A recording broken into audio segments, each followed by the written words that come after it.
नमस्कार दोस्तों, आज अर्पण पाटीदार हमारे साथ हैं।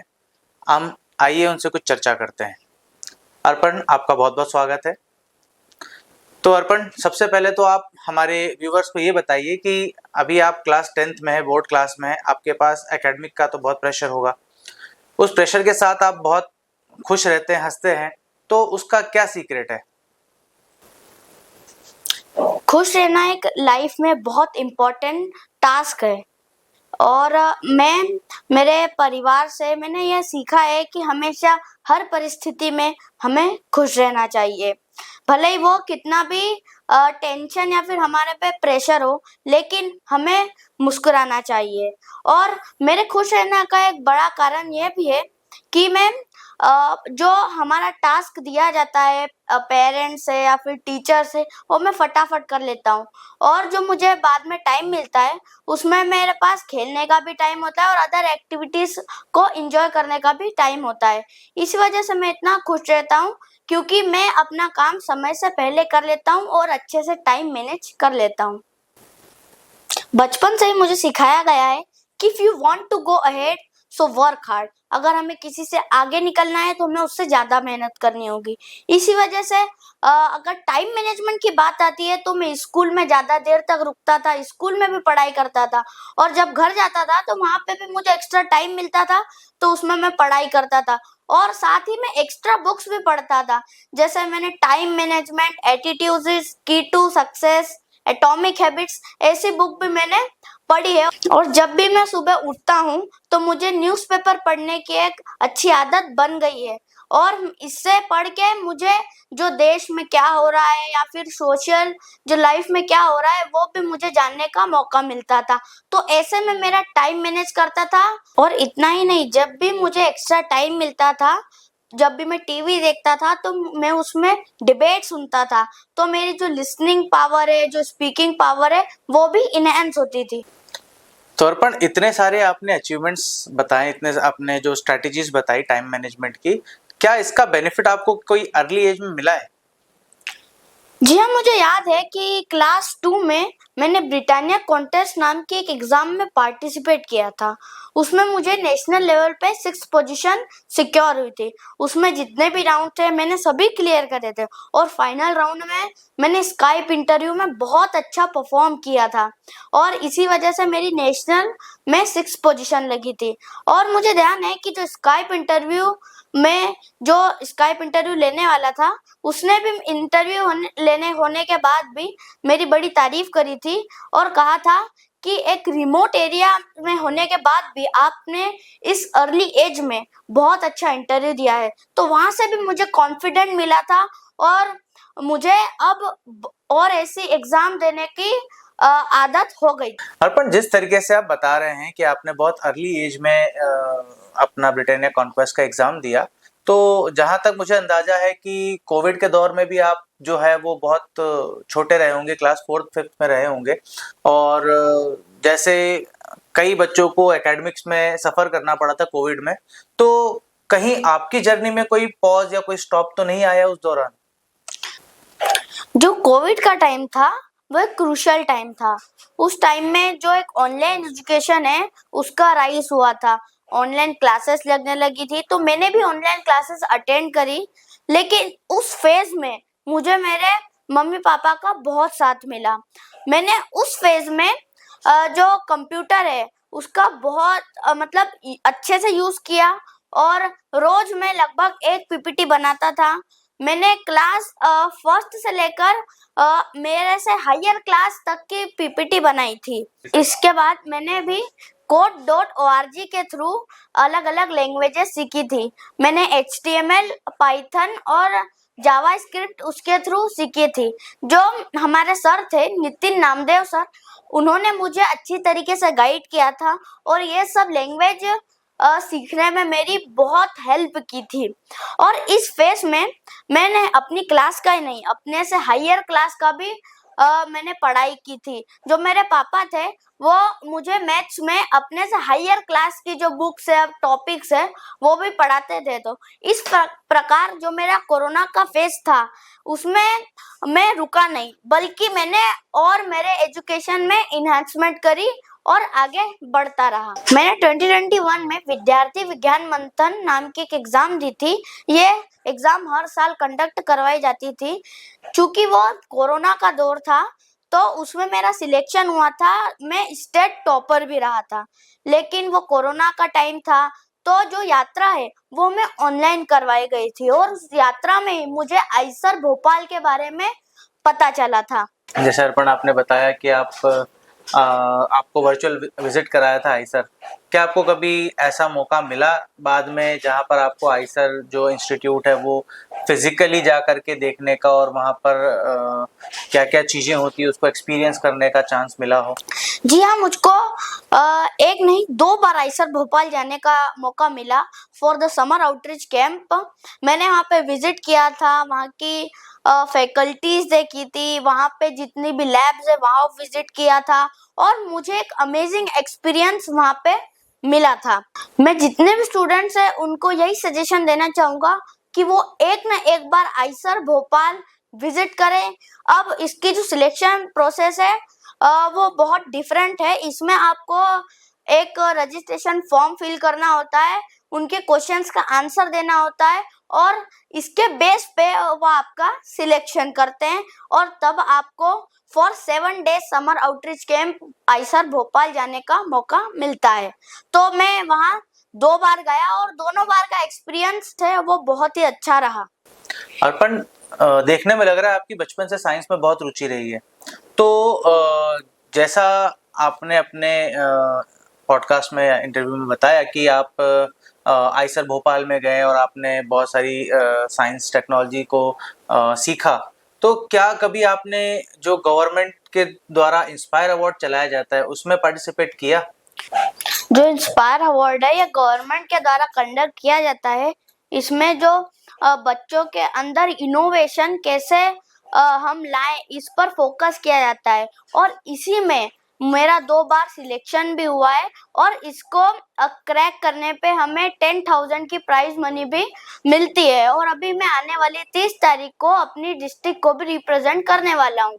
अर्पण, जैसे आपने इंस्पायर के बारे में बताया कि इंस्पायर अवार्ड जो होता है वो उसमें आप 2 बार विनर रहे हैं और अपने डिस्ट्रिक्ट को रिप्रेजेंट करने वाले हैं। क्या इस तरीके का कोई इवेंट आपके स्कूल में या आपके रीजन में कहीं कोई हुआ है जिसमें आपने पार्टिसिपेट किया हो? I participated 3 times in CBSE Regional Science Exhibition. On first time, I visited Delhi College to represent my project EcoBrick. This project was very wonderful project and environment sustainable project, which I have presented in the Delhi College. Second time, I have visited Satya Science School to represent my project AI chatbot, which was appreciated by Indore collector. Now, on third time, I have visited Vidyasagar School to represent my project Advanced Drainage System, which was also appreciated by RO Bhopal, Mr. Agrawal ji. So, Arpan, as we have discussed, you mentioned a lot of big institutes like ISER, Bhopal, and CBSE regional officers. And so, I just want to ask you, did you have visited any of the big institute like IITs or IIM or any kind of participation you have given in this such big institutes? So can you please elaborate? On Tech Spark, there was a wonderful experience in RRCAT where the professor teaches about the entrepreneurship and what the RRCAT is doing in the field of science and what is the future of science in India. Now, on National Science Day, we have visited RRCAT to visit their lab and to gain the knowledge from the students which were making the projects and the new things in the field of science. Harpan, any other competition you have participated? कोई और ऐसा competition जिसमें आपने participate करा हो उसके बारे में भी थोड़ा बताओ. आई have participated in Eureka junior competition. अब इस कंपटीशन में 4 फेज होते थे। तो फर्स्ट फेज में मैंने क्विज क्रैक किया था। देन सेकंड फेज में वो अलग अलग एक्टिविटीज करवाते थे, उसमें हमें पार्टिसिपेट करना होता था ऑनलाइन। एंड देन हमें उन्हें एक रिपोर्ट बना के देनी होती थी। तो वो भी मैंने अच्छी तरीके से परफॉर्म की थी। Then I got selected in third phase. Then उसमें हमें वो आईआईटी बॉम्बे बुलाते थे और वर्कशॉप अटेंड करते थे। उसमें वहां पे हमारा सिलेक्शन हुआ था। देन ऑन फोर्थ राउंड हमें आईआईटी बॉम्बे में पिच करना होता था हमारा project.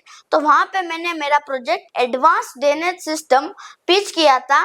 And then I got all India rank 4th in Eureka junior. I have participated in Eureka Junior. This examination was conducted by E-Cell IIT Bombay. Then it consists of 4-5 rounds. In final round, I got selected, and I visited IIT Bombay for first time in Eureka Junior.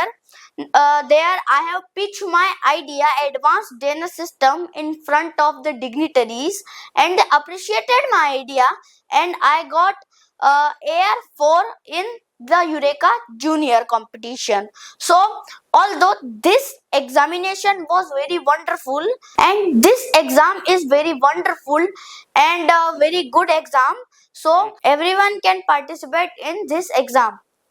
So Arpan, as we have discuss, आपका जितना भी interest रहा है पूरा science में रहा है। Have you ever think of going for entrepreneurship, और have you ever tried to become a businessman, और व्हाट इज योर ड्रीम? मतलब आपने कभी सोचा है कि आप साइंस के अलावा, अपार्ट फ्रॉम साइंस, आप और क्या क्या कर सकते हैं?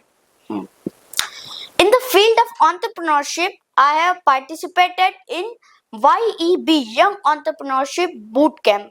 अब इस बूट कैम्प में हमें पार्टिसिपेट करने के लिए फर्स्ट 3 स्टेजेस क्लियर करना होते थे और उसके बाद ही हमारा सिलेक्शन होता था। This is one of the toughest exam that I have cleared, because इस एग्जाम में हमें अलग अलग फेज क्लियर करना होते थे। और इसमें this is not Indian exam, मतलब ये कोई इंडिया में नहीं हो रहा था। दिस एग्जाम इज ग्लोबल, मतलब इसमें जो है वो करीबन 6 देशों के बच्चे इस बूट कैम्प में आए हुए थे। और मैंने बिट्स पिलानी गोवा में इस वेब 6 में पार्टिसिपेट किया था। And this YEB was a game-changing moment for me, because where I learned lots of things in the field of entrepreneurship. I met many big persons, because वहाँ पे जो स्पीकर्स थे वो बहुत बड़े लेवल पे थे। वहाँ के जो स्पीकर्स थे वो जियो सिनेमा के प्रेसिडेंट, देन जो कोटक महिंद्रा के वाइस प्रेसिडेंट भी आए हुए थे। वहाँ पे जो है अमेजोन के कंसल्टेंट्स और बहुत सारी जो बड़ी बड़ी कंपनीज है जो कि मार्केट को अभी लीड कर रही है, वहाँ पे बड़े जो पोस्ट पे ऑफिसर्स है वहाँ पे आए हुए थे। और वहाँ पे मेरा और उनके साथ इंटरेक्शन हुआ और एक अमेजिंग एक्सपीरियंस था उनसे मिलने का। और मुझे वहाँ पे जो पूरा YEB था, वहाँ पे यंग एंटरप्रेन्योरशिप बूट कैंप में मुझे मोस्ट एक्टिव स्टूडेंट का अवार्ड भी मिला, जो कि करीबन 200 से 300 बच्चों में मुझे यह अवार्ड मिला था। सो अर्पण, जैसे कि आपने पूरा वर्सेटाइल एक्सपीरियंस मुझे बताया आपका, कि आप साइंस में भी, टेक्नोलॉजी में भी और एंटरप्रेन्योरशिप में भी आपने कई जगह पर पार्टिसिपेट किया है। बस एक सेक्शन आपका छूट रहा है, जो है स्पोर्ट्स। तो क्या आप स्पोर्ट्स में भी उतने ही अच्छे हैं जितना आप अपने दूसरे स्ट्रीम्स में अच्छे हैं? तो थोड़ा उसके बारे में बताओ। Apart from education, I also concentrated on the sports, जो कि मेरा चेस बचपन से एक फेवरेट गेम रहा है, जहाँ क्योंकि मुझे माइंड गेम बहुत पसंद है, इसी वजह से I like chess. And in chess I have participated in division level chess competition where I have secured 4th position. और मेरा डिस्ट्रिक्ट लेवल चेस कंपटीशन से सिलेक्शन डिवीजन लेवल पे हुआ था। और ये मेरे लिए बहुत ही गर्व की बात है कि मैं एजुकेशन के साथ साथ स्पोर्ट्स में भी आगे हूँ। इतने सारे अचीवमेंट्स करने के बाद आपने चाहे वो एकेडमिक्स में हो, चाहे वो स्पोर्ट्स में हो, चाहे वो किसी कॉम्पिटिटिव एग्जाम्स में हो, आपने हर जगह पर अपना एक्सेल दिया है। तो आपका क्या मोटिवेशन रहा, क्या आपको इंस्पायर करता था कि आप हर जगह पर नंबर 1 पे रहे? मैंने आज तक जितनी भी अचीवमेंट्स की उसका क्रेडिट जाता है मेरी फैमिली को, मेरे मम्मी पापा को, स्पेशली मेरे दादा दादी को, कि उन्होंने जीवन के हर कदम पे मेरा सपोर्ट किया, और साथ ही साथ टीचर्स को भी जिन्होंने मुझे इतना अच्छा पढ़ाया कि मैं आज कैपेबल हूँ कि आज मैं हर कॉम्पिटिटिव एग्जाम आसानी से क्रैक कर सकता हूँ। तो ये सब जितना भी क्रेडिट है वो मेरे फैमिली और टीचर्स को देना चाहता हूँ। सो अर्पण, आपकी लाइफ का गोल क्या है? आप क्या बनना चाहते हैं फ्यूचर में? I want to become a good human being who can serve better for the society, for the country, and as well as the world. So Arpan, thank you so much for joining us, and we wish you best of luck for your future endeavors, and keep the good work. Thank you, sir, to invite me on this big stage. Thank you, sir, to invite me on this wonderful session. I hope I fulfill your wishes.